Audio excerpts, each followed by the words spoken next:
So this is SAT prep, and we're going to do a reading video. So this is pretty much a rushed article. I'm going to try to keep this under limit. And when we look at this, we're going to talk about this word here, concept. This word is a keyword. It means that it's a thought. So I want you to talk about think about what's going on, because most of the things happening are either literature or literary articles. They're articles on literature, or they're on philosophy, or they're on, this is a political like thought kind of, or really an economic thought. Social capital versus money. The keyword here is money. So it's about money. So you're going to be thinking ahead of what you're looking for, and you're looking for words like capital. Capital, for those of you who took economics or business marketing or anything like that, you know what capital is. Something used to pay for something else. Okay, so you're looking for those kind of terms, but you have something else, social capital. And so if you already come here and you skimmed ahead, a no person left behind policy, you already know that they're talking about the social welfare of people. So your mind has to get kind of queued up for what's going on. Socialism, social well-being, that kind of thing, what's going on, and then the concept of all of it, because most of what people talk about what's happening happens to start from a concept. So then you see this word here, each. So you know you're going to break something down, and then you see the word some. Then you skip down, you say obtain housing loans from banks. Local grocers giving food vouchers to the recently replaced. So somewhere in there ought to be something about community membership, or something about somebody helping others kind of get ahead. So, you have sponsored programs, okay, housing loans, local grocers, kind of give food vouchers to the homeless. So right here, okay, you have Dr. Fuchev, and because he has a PhD, we assume Dr. Fuchev here is going to be kind of an authority. So you just skip on down. Then you do bring up government agencies, administrators, invest money to employment, things that have been argued for the last at least 5 years. Who is homeless due to a loss of spouse, very things. You have a federal governmental agency, and it's obviously the United States Interagency Council. You have the mention of a congressman woman here. And you try to keep your thoughts out of it. Like, I personally love this congresswoman and all her thoughts, but in general, you want to keep your personal thoughts out of here and just look at what the author is saying. So now you get into cost here, and you talk about the true cost of capitalism, social capitalism. They make it very, very clear that it's social capitalism. Okay, and then they get into the costs, help persons intended to receive funding. True cost is zero because it hasn't happened. So you listen to what the author said. Okay, and then it talks about people who are homeless, remain bewildered, and stuck in perpetual poverty. Okay, and then you have this kind of like snide article, snide way of saying the homeless live amongst us on sidewalks, and this, it's kind of coming off snide, but at the same time honest. Like, we see homeless people every day, so people feel perplexed, and you have to figure out who people are. We want to help, but we're afraid of consequences too. So you have to think ahead. What are your consequences? Well, the author answers them for you. Allow a person to live with us who may become anxious or worried that we are not well-meaning. So even our cost as human beings who have a home and who are a little bit more fortunate, we're afraid. And then you have yet another situation here. You want to look at people who are barely feeding their own families. And you're going to try to put this together because as you're reading it, you should feel what's really going on. There's a dilemma taking care of people who've been unfortunately displaced, intentionally displaced. That's a whole nother argument, but let's stay here. Then things that are happening to them. And in the meantime, we criticize investors. This is yet another concept coming up. We criticize investors. I'm going to put a plus sign here because I want you to pay attention, or an asterisk, for raising the price on homes. The investors are also a part of the puzzle. You have to imply what the puzzle is. They are not always culpable of being greedy. Okay, sometimes they have to get reimbursed. And this is what it gets into. Some houses cost over $100,000. That's money to give to fix. Investor bought the house for $90,000, paid $100,000. Simple math. You add up, it's $190,000. So if the investor wants to recover costs, he's going to have to demand at least a minimum of $1,000 per month. He has to receive his money back within 10 years. So you get into what investors have been saying all along. We have to be compensated and we have to be paid back for what we have. So the author kind of thinks this is not an example of greed. This is a paradox of, I'm going to go ahead and underline this here. This is a paradox of compensation. So you want to take and get a hold of these words and like what's going on, because if you read this article, there's a paradox all around. We have social capital. Even the title is kind of a paradox. Social capital versus monetary capital. People need to be compensated for what they paid to produce a product. Yet the No Person Left Behind is a product of socially compensated people through providing adequate living conditions regardless of social class or economic output. This is pretty straightforward reading, and I know a lot of tutors, a lot of people teach you don't read, just look at this and that and other, but I'm trying to get you to understand the general concept of how an article flows. Okay, and then they give an example here. So if a person who pays $500 per month to live in a cooperative living arrangements receives the same residential features as a person who pays $10 per month for residential features, okay, this is an example of the same treatment without the same pay. It's the antithesis of capitalism, but it's the justice of social capitalism. So it kind of comes back to what the government has when people argue, well, the wealthier ought to pay more in taxes because they have more money to pay. And this is kind of coming out like, you know what, if you have to pay $500 a month to live in the same building, 4-bedroom, 2-bath, 3-bedroom, 2-bath, and I only pay 10, it's because you have more. So a lot of people have argued that this kind of cooperative living arrangement would work.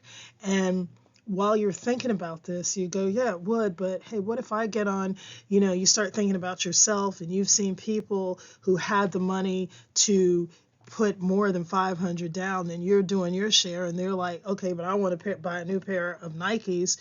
All of this is trying to get in here without really writing it. But it does imply, is it fair to allow people to remain in a residence if they do not pay? How about the people who've been laid off from work? How do we go around taking copies of this? How about people who are chronically ill, which we do have? People who suffer from kidney failure, people who've been through renal failure several times. These essential questions are then addressed by social capital, but rarely are the questions answered. So right here, you're back to your paradox. And a paradox is a dilemma or something that is like too hard to solve or too hard to do. So you're back here at your paradox. It's bad. It's nuts. Okay. Yet Dr. Bakari's article provides us with the essential definition of social capitalism. The definition is that each community has members that help each other. So here's our definition. Each community has members that help each other. And it gets into kind of reality. The wealthy elite help each other and maintain a closed system with few members, but they do help. We call it networking. Okay, the homeless even share food with members of their community, and each person does the best they can to help others. The difference is that the homeless people have less resources. Is there a solution for helping people, or is each community helping in the true sense of social capital? And then the author just puts this in to be kind of coy and kind of make you think. Okay? This is just making you think about what's going on. Kind of says, if food costs money, how do we eliminate monetary capital? So think about it. People have argued this for years that, some people want to get Grey Poupon mustard, some people want to get regular store brand mustard, and this is always going on. So here's this, and a lot of people argue, get a token economy where we have like quarters and money, and quarters for money, excuse me, and we can take care of this. But the author is actually doing, once again, the favorite of this is circular reasoning, like how are we going to get rid of, how are we really going to do social capital if things cost money, and how do we get rid of our monetary capital, and how do we set all this up? So your first question asks you, the author of this article is using which of the following to explain social capital versus monetary capital. Satire is choice A, and satire would mean that they'd put it in like a formula, like the guy who says, let's feed the babies to the mothers, let's do this and that, and if you want to get rid of poverty, let's just feed the mothers to the alligators, and kind of a Jonathan Swift type of analogy. Okay, is it irony? Well, irony means it's a strange consonance. Like we can put people in where some people are paying $10 and some people are paying $500, but like, is that fair and is it going to work? Is kind of how this article is getting. So let's keep a question mark here. This might be a possibility. C is humor. Is it laughing? Is it say, hey, this person was poor yesterday, that's funny. Hey, this person was rich and he was being an idiot. It's not. And you could get into exaggeration, but there's not very little exaggerated about this. There are homeless people, and the one time the author uses an exaggeration is when she says homeless people are amongst us. Okay? So choice here is irony. What is the purpose of Dr. Bakari's No Person Left Behind statement? And Dr. Bakari started out at the beginning, you can go back to it, is the purpose of his No Person Left Behind is to remind us that homeless people live near us. This is way too limited, so scratch this out. He's talking about how nobody should be left without a home, without food, so this is way too limited. And then it gets into the purpose is to help us understand American politicians' views on poor people. And when we go here, this is too broad. Okay, so let's scratch choice B out. The purpose is to help us understand how community service should work. Okay, and that might be a possibility. So we'll go ahead and put a question mark over C. And the purpose is to create a moniker meaning a statement for people to remember kindness. The author isn't just talking about kindness, the author is actually talking about action. So your choice here is C. So I hope that you see that if you get a general idea of what's happening, you kind of can move through and answer these questions better. What is the dilemma with Maxine Waters' sponsored bill? Well, if you go back, it mentions that Maxine Waters introduced a bill that authorizes the United States Interagency Council on Homelessness to end homelessness by 2028. And let's be fair to Maxine Waters, she tried to get this bill passed so many times that she was trying to get homelessness ended by 2014 before it grew.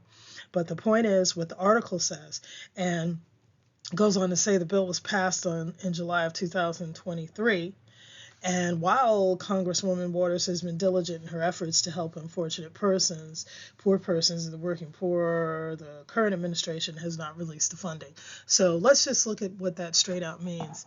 First of all, this is the opposite. She did, this choice C, this is the opposite. She did introduce the bill for homeless, working poor, and people who are struggling even though they are making money, single moms, single dads, you know.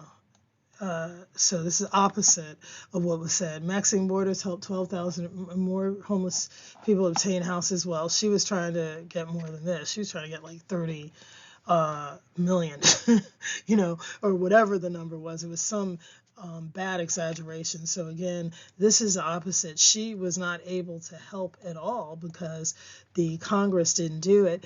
And it said here the bill was passed in July 2023, so she got the bill passed. Good girl, but here's the problem. She needs the help of the U.S. government to distribute the money, and they have until 2028, according to the bill, and money hasn't gone so far yet. So that's not really her fault so much as it is she needed yet another part of the American government and the bureaucracy behind it to get the bill out. Okay, what is the perpetual cycle of poverty for Circle 4? Anybody who studied psychology or anybody who walks outside and looks around, you can see that it's really hard to get out of poverty once you hit it. Okay, so this is a question. People who are in a cycle of poverty eventually get out, but it takes a while. And that might be too broad, but we're not sure. People who are in poverty get out, but they end up back in poverty. Well, that's kind of the same thing. So probably these two are going to cancel out, but we don't know that for sure. So let's just keep them here. People who are in a cycle of poverty have so much against them that they find it difficult to get out of poverty. Now, this is one of the broader terms, so let's definitely keep a question mark here. And people who live in poverty do not know how to get out of poverty. That kind of blames the person for being in poverty, and that's not what the article is talking about. Some people know how to get out, but when they do, they're hit by something else, like, medical bill, somebody got sicker, and then they've got a 10,000 bill on top of the 15,000 they had, and so your answer here is C. Okay, question number 5. The author agrees with capitalist by using which thoughts or sentiments? The money needed to build houses is too much. Did she say that? No, she didn't comment on whether too much or too not. She said if they paid 100,000 in repairs, 90 for the house, they need to be compensated for the total of both of those, which is 190,000. Okay, the people who help repair houses need to find money to help them repair the homes. Well, she didn't get into that because she already said that the homes were being repaired. So a lot of investors, and that's true, they have their own cadre of people who go out and make houses, and so that's not the answer. The people who repair houses need to be repaid for the amounts they spend. Author did say that. That's a definite possibility. The people who spend money repairing houses should be compensated by the government. She didn't say that. She said they had to be compensated. So this is way too broad, and your answer is C. And I'm going to put TB here, meaning too broad. Okay, according to the article, which type of person is a social capitalist? Seems pretty easy, right? And we're talking about type. So kind of like a stereotype, but this is just for an article. It's not meant to hurt anyone. Person who wears a suit to work and donates money to the poor. Definitely a check, question mark, of course. Person who wears a uniform to work and cares about poor people, maybe, but the article is talking about actually getting in and doing something to help them. So it's a little bit deeper than cares. Person who wears a uniform to work and delivers food to the poor, this is one. Person who helps poor people regardless of his career. So we want to see who's a social capitalist. Person with a suit to work and donates money to the poor. That's kind of like saying a person who is rich, but then he donates his money to the poor. That's the only person who can be a social capitalist. And this is too limiting because that's not true. And see a lot of people who are barely getting by themselves, they will do the utmost to go out and help people who are less fortunate. Okay? Person who helps for, regardless of his career, is the most that you can get without going too broad. And a person who delivers food to people, you got to be careful with that, because you don't know what delivers mean. You don't know if it's like Amazon Prime grocer deliverer, or if it's like if it's a person who picked up food from a shelter, given it, and delivers it.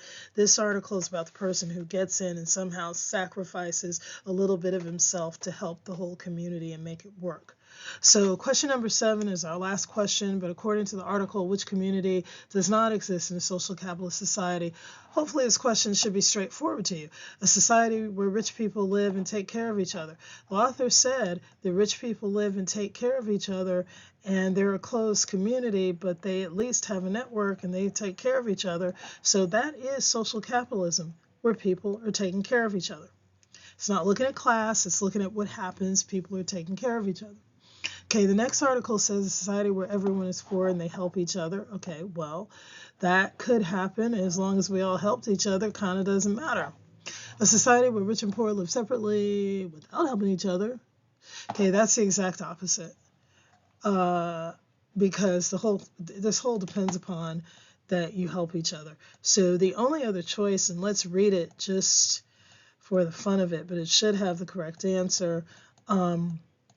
This says that a society where nobody is rich or poor and they do not need to take care of each other. So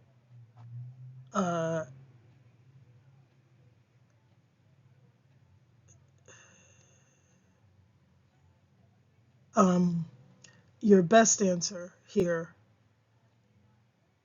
is choice D. So the author gets into social capitalism. I want people to look at this, and I'm taking a long time myself. When you start this do not need to take care of each other, you get away from the essence of social capitalism, because we also talk about social capitalism like within the elderly community, where there are some elderly people who can't remember things, but they can still get up and, they may have the money, but they can't remember they do. They need you to this. So you still need that kind of community and social capital. So even though it sounds weird, choice D is actually the answer. Thanks for watching. Have a good night.